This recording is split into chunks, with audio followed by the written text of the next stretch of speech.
it's Emily. Thank you for stopping by and sharing some time with me today. I hope you and yours are doing well, and I hope y'all enjoy the pieces in this video. Let's get right into it. Library Night. Placed away deep within the archive stacks, she found a book that would change her life. The new librarian was a quiet lady. She kept to herself mostly, but was pleasant when interacting with others. She found that she simply felt more at home around the written word, always being one who wanted to know more. Always wanting to learn what others may have forgotten in the modern age. In the evenings, once everyone had left after a long day, she would find herself alone in the old library building, sifting through the forgotten relics in the basement.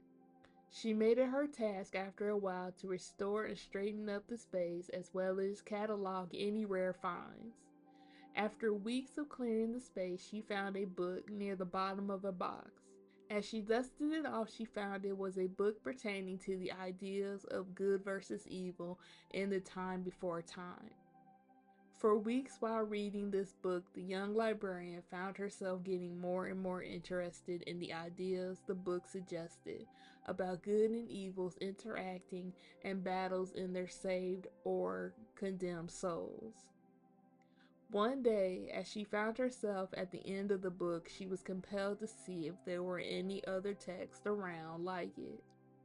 In her haste, she was able to find another, which turned out to be a sinister book. Yet this one was different. In it, the book told of how one could possibly interact with beings of good or evil, as well as their names and what they held dominion over. With this newfound information, the young librarian, now becoming more and more obsessed, one night took the book home. In the stillness of her home, the young woman could hear voices around her. Some were good while others were evil. Due to her reading both books, it was as if she had opened herself to a world that before she never knew was possible, let alone believed could be possible. She wished in a way that she could go back and not read the books, expelling all she now knew from her mind. Yet this, she knew, was a fool's dream. It could never be done. The only way out she could see in the moment to rid herself of the voices was to burn the books in the hopes of everything would stop. Yet as she turned on her fireplace and was a second from throwing the books in, something happened that was cataclysmic proportions. When the librarian next could comprehend her surroundings, she knew something was different. It was now morning, where a moment ago it had been night. She looked around, and her home was warm and bright. Her fireplace housed smoldering embers that she couldn't remember why they would be there, and something about herself seemed different, yet not different. That day she went into work and had a normal day until a co-worker asked her if she had finished the books she had been reading.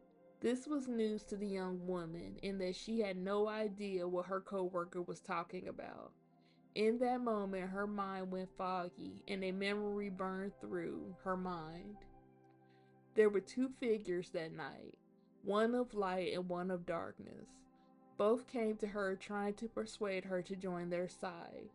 After some time, both beings could see that the young librarian was incapable of handling her newfound knowledge, and that their presence was not going to sway her, and she was in awe of both of them. Thus, they chose to cleanse her mind of all she knew of them, leaving her as if she was before she knew of their existence. There was only one problem with their plans. Somehow, she still was able to retain a memory of that night, now that the books had been brought back to her attention. She was left to think, is she somehow more than either? She realized she was. Is this why she found the books in the first place? Is this why they came to her trying to get her to follow them? Who is she now? Who was she before? Is there more she needs to know, or would things be best left to stay hidden from the light among the unbothered dark? Mere moments. As time turns back, there are only moments left. Hand in hand, he asks the question, "What am I?" She speaks through tears, saying that he was her creation. He was her longing for him, all of him that she had held within her. He was her grief, her sadness, her love personified.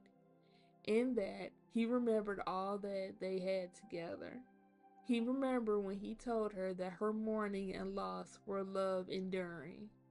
They looked into each other's eyes with seconds to spare. "I love you.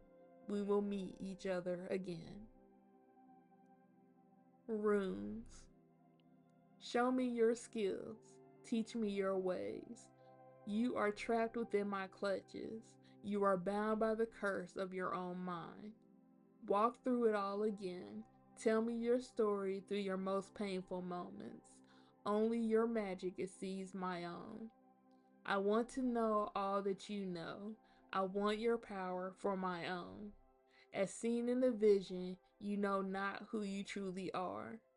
You are the gatekeeper, a force between life and death. Show me yours, and I will say that I will show you mine. Oh no, I've said too much. My lessons are no longer my own. Thus now, as it has been written by the symbols in the sky, I must pray for my bitter crimes. Thank you for listening. I hope my words as we go along both inspire and make you smile. For more of my content, you can also find me on Patreon, Twitter, Tumblr, and Instagram. The links will be down below. Stay blessed and let's grow together. Much love to you all.